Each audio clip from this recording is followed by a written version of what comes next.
नमस्कार। कभी सोचा है कि अमीन पटवारी की सिर्फ एक सीट के लिए, जी हाँ सिर्फ एक सीट के लिए, कितने लोग दौड़ में थे? आज हम इसी परीक्षा के कट ऑफ का पूरा विश्लेषण करने वाले हैं। ये वो नंबर हैं जो सच में हजारों लोगों की धड़कनें बढ़ाए हुए हैं। तो चलिए जरा इन आंकड़ों की परतें हटाते हैं और देखते हैं कि इनके पीछे की असली कहानी है क्या।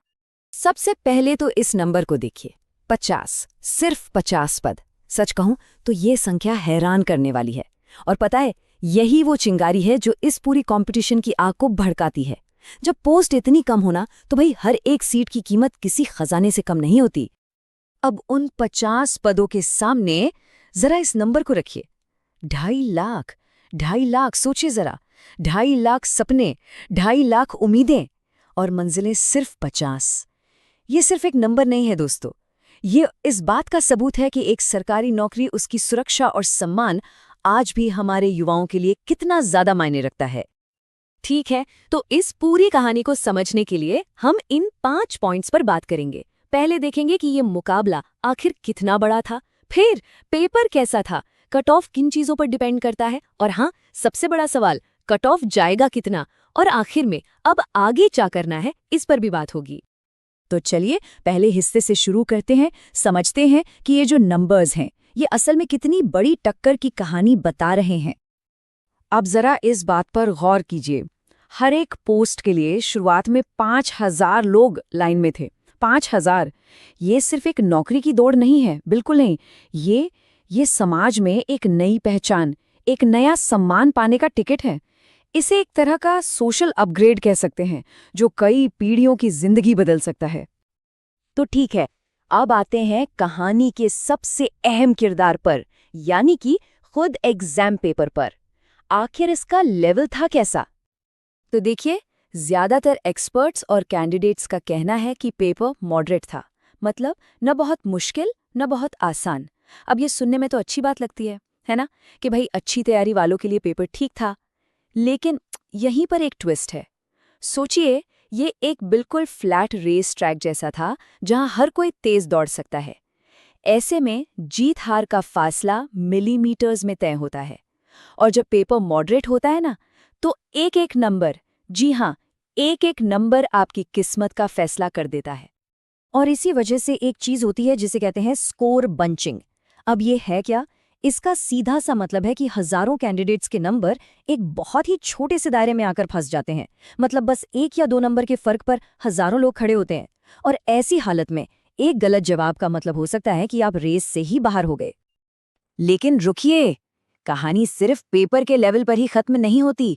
कुछ और भी फैक्टर्स हैं जो पर्दे के पीछे से कट ऑफ का पूरा खेल तय करते हैं। चलिए जरा उन्हें भी समझते हैं। ये देखिए, 2.5 लाख लोगों ने अप्लाई किया था, लेकिन उनमें से करीब 31% तो एग्जाम देने ही नहीं आए। तो हाँ, कुछ भीड़ तो पहले ही कम हो गई। लेकिन इसका मतलब ये भी है कि जो मैदान में बचे थे, यानी लगभग 1,72,000 लोग, वो सब सीरियस कैंडिडेट्स थे। तो मुकाबला अब भी एक पोस्ट के लिए 3,500 से ज्यादा लोगों के बीच था। सोचिए। और अब आता है इस पूरे खेल का सबसे बड़ा वाइल्ड कार्ड, विलोपित प्रश्न, यानी वो सवाल जो हटा दिए जाते हैं। होता क्या है कि जब ऑफिशियल आंसर की आती है तो उस पर ऑब्जेक्शंस उठाए जाते हैं, और अगर कोई सवाल गलत निकलता है तो उसे हटा दिया जाता है। बस यहीं से पूरा समीकरण बदल जाता है। ये कुछ ऐसा है जैसे आप शतरंज खेल रहे हों और आखिरी चाल में कोई नियम ही बदल दे। पूरी की पूरी मेरिट लिस्ट ऊपर से नीचे हो सकती है। तो इन सभी फैक्टर्स को एक साथ रखकर अब हम आते हैं उस सबसे बड़े सवाल पर जिसका सबको इंतजार है, कि भाई कट ऑफ आखिर जाएगा कितना। तो यहाँ आप देख सकते हैं कि एक्सपर्ट्स की राय भी बंटी हुई है। एक तरफ वो लोग हैं जो हाई कट ऑफ की बात कर रहे हैं और उनका ध्यान सिर्फ उन 50 पोस्ट्स पर है। दूसरी तरफ वो हैं जो थोड़ा कम कट ऑफ बता रहे हैं और वो एग्जाम में कम अटेंडेंस और हटाए जाने वाले सवालों के असर को भी गिन रहे हैं।